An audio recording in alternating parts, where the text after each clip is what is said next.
Hello everyone, AIB 19 official syllabus is finally released. Just a couple of hours ago, this document has been uploaded on the website, and now this, whatever is written here, is going to be considered as the official syllabus for your AIB 19 exam. The total number of marks is not going to change.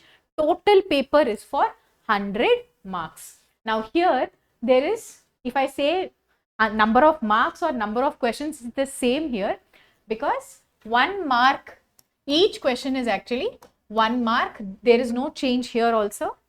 But what are the changes? The important changes are made to the criminal laws part. So in this video, I am going to take you step by step through the complete syllabus and help you to study in a very, study in a guided manner, because we have only 60 days left. Exam date is fixed. Exam date is November 24th. We have only 60 days. So let us understand what are the changes in the syllabus and how we have to study for it. First is constitutional law. Out of 100 marks or 100 questions, as you can say, 10 marks is from constitutional law. For constitutional law, what Bare Act you will take? You have to take the Constitution of India Bare Act. Now here, just from the Bare Act, you can't answer all 10 questions. Yes, using the Bare Act, you can answer some questions, but apart from this, case law based questions will be asked here. Important landmark judgments you have to study and go. The concept of writs and its application. Writs, we say na 5 types of writs. Those type of questions are asked. Those questions you will not find in the Bare Act. So, out of 100 marks, 10 marks, important topic, constitutional law. For this, you have to study Bare Act. Apart from the Bare Act, also you have to study other topics. Some doctrines are also given, which are important here. This you have to study. Now, coming to the most important part, IPC, Indian Penal Code. Earlier, it was only IPC for 8 marks. Now, in the updated syllabus, it is Indian Penal Code IPC plus BNS, Bharatiya Nyaya Sanhita, BNS. So now old and new, both laws are being asked. In fact, if you have been following me from beginning now, in fact, you go back and see my earlier videos on the channel also, you will see I have been telling you only one thing. Since last year, I was telling you only one thing. That just because new law came in, it doesn't mean that old law has no significance. In fact, some of the students messaged me saying, ma'am, actually I have very little time to study, so I will only study one act. You tell me, should I study old criminal act or new criminal act? Because I will only study one. From one Bare Act only I will study.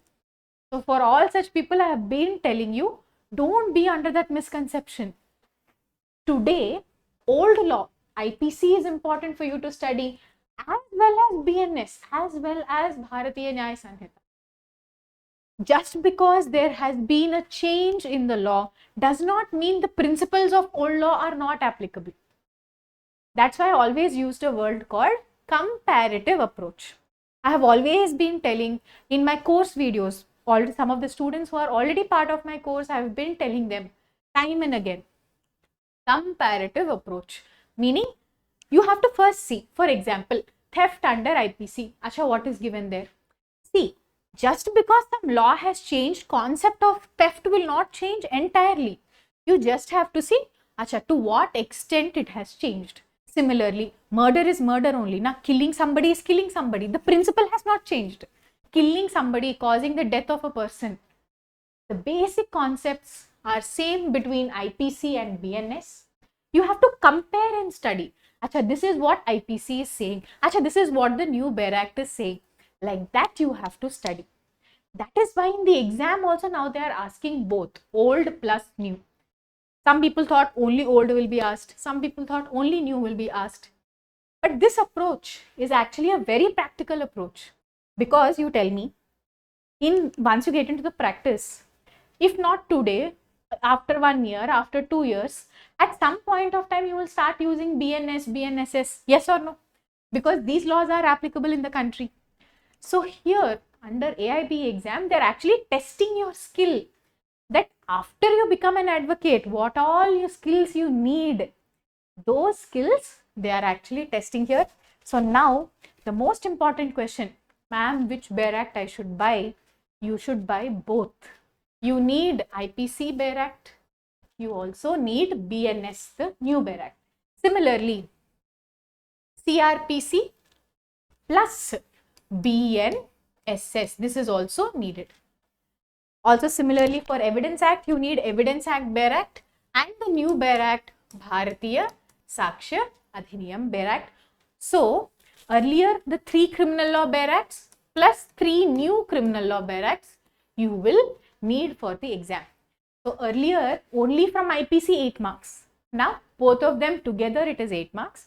So questions can be asked from both old law, new law, and questions can also be asked. Please remember this. And I'm 100% sure on the day you give the exam, such questions you will face. You will face questions where they're asking comparison. In the same question, they will be asking you to compare the old law and the new law. So definitely please buy both the Bare Acts. Please study both the Bare Acts. Now coming to CRPC, again very important point which I want all of you to please remember. CRPC is actually one of the tough topics for AIB. Bare Act is lengthy. Questions are a bit complicated. In fact, if you see the previous year questions also, the questions are getting tougher and tougher. Now, BNSS is also equally complicated. So earlier you had to only study one complicated subject. Now you have to study both CRPC and BNSS. In the courses also, I have been telling people that study properly, study in a step-by-step manner, the way I am teaching you. Only then you will be able to remember so much. Like actually, if you think about it, when you wrote law exams, one day CPC, one day CRPC, one day constitution, like that you used to study, go write law exams.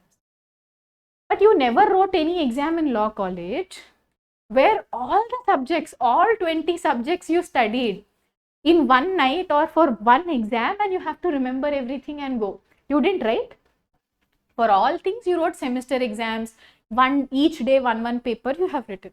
But now for AIB, all of this you have to study and remember and write the exam in 3 hours, which means you should know where the answer is. You should know how to use the Bare Act. You should know how to answer questions from the Bare Act. That is really important. Again, so this is tough. Don't leave it for last moment. If you leave it for last moment, you will not be able to cover it. So study with me.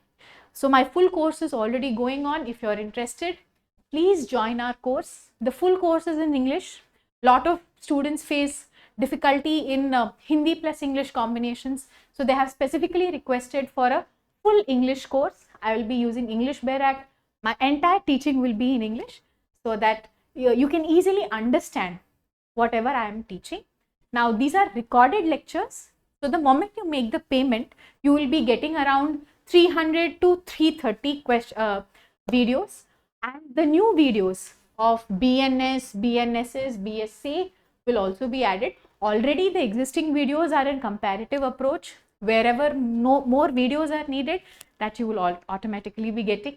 If the students have already joined my course, I am going to tell you one thing. Do not worry. If you have joined our AIB 19 course, my guarantee is that I will make sure everything you need for AIB 19 preparation you are getting. That is my guarantee. Okay. So more practice questions on the new laws, these will also be added. Don't worry. Just step by step in the manner that I have explained.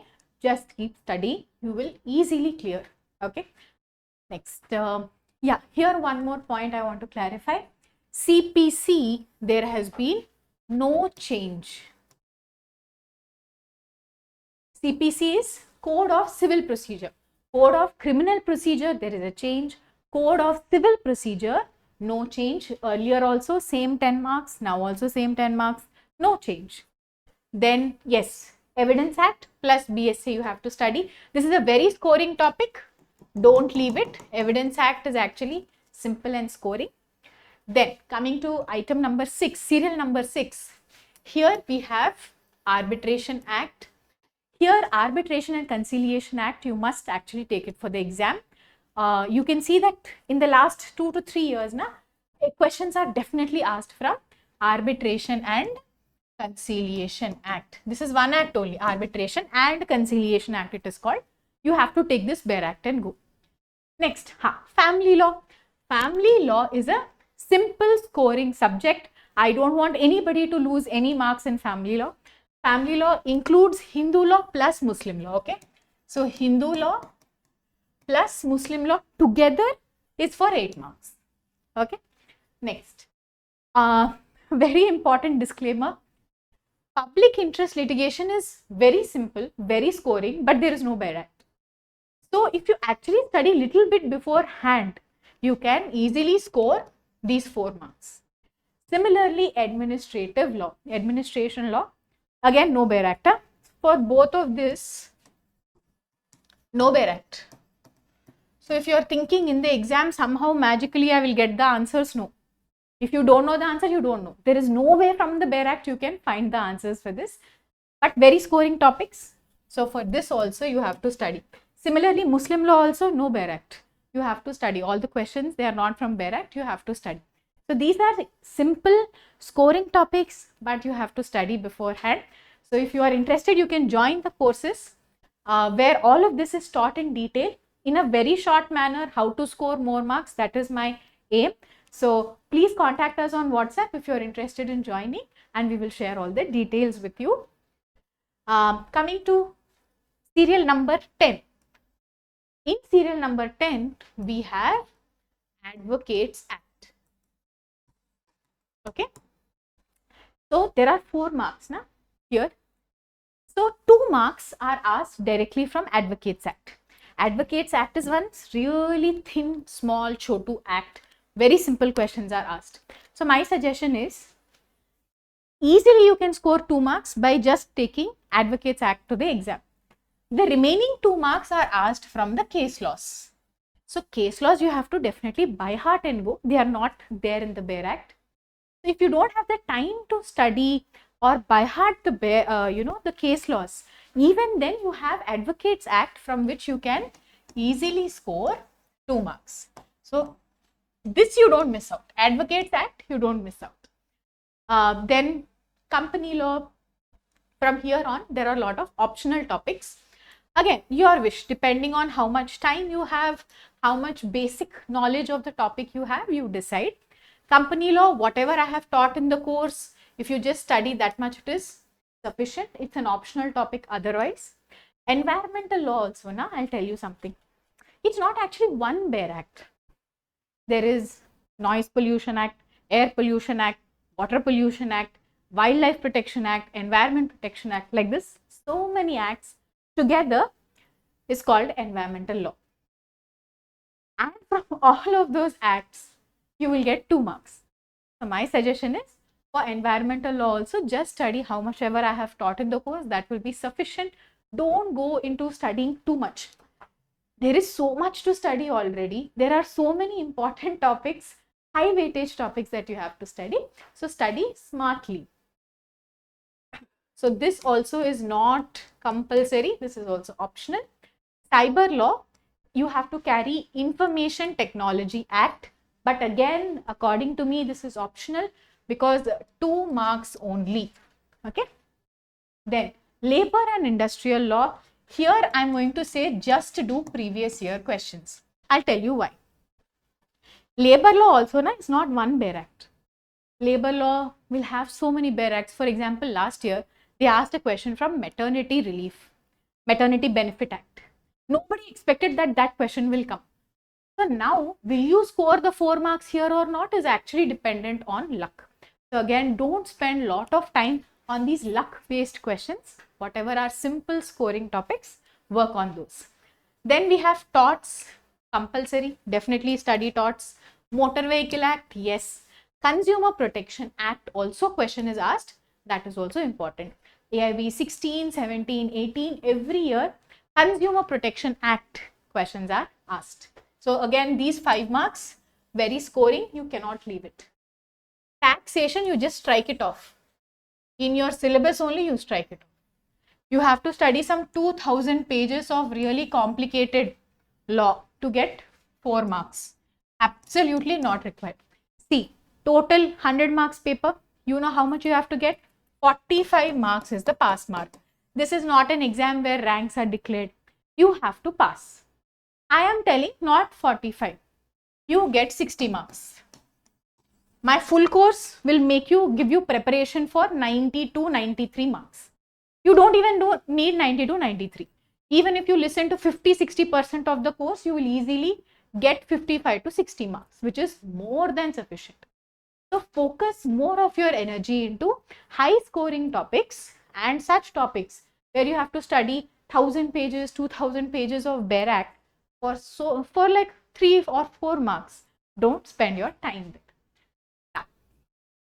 Now this you cannot leave. What you cannot leave?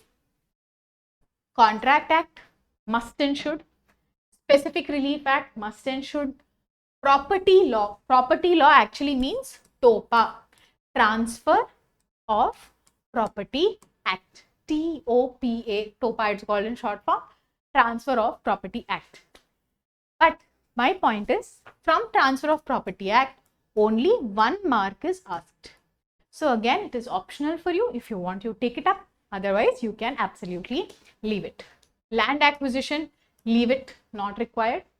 From intellectual property laws, again, it's not bare act based. It is important for you to understand properly the concept. So here also, try and understand the concept and not spend a lot of time here. So in this way, if you're following a smart method, then in a less amount of time, you can cover the entire syllabus. All the very best.